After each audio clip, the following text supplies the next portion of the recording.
தேம்பாவணி பாடலன் 13 பாயிரம்.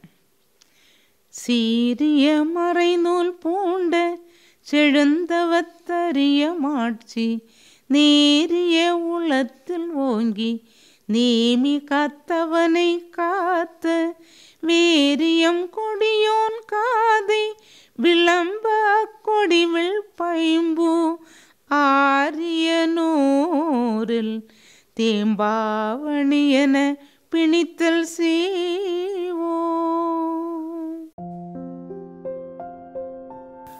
அன்பு நண்பர்களே வணக்கம். தேம்பாவணியில் பாயிரத்தில் இறுதி பாடல் 13வது பாடலை நாம் பார்க்க இருக்கிறோம். இந்த பாடல் எங்கே இருந்து எழுதப்பட்டது என்பதை சொல்லக்கூடிய ஒரு பாடல். ஆரியநல்லூர் என்னும் ஊரிலிருந்து எழுதியதாக இந்த பாடலில் பார்க்கிறோம்.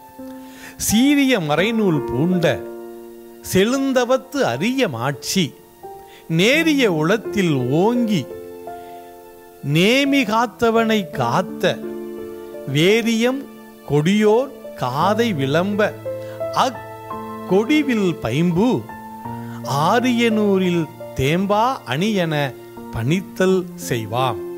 அதாவது வளனினுடைய கரங்களில் ஒரு லில்லி மலர் செடி எப்பொழுதும் இருக்கும். அதுதான் நான் முதலில் சொன்ன கதை.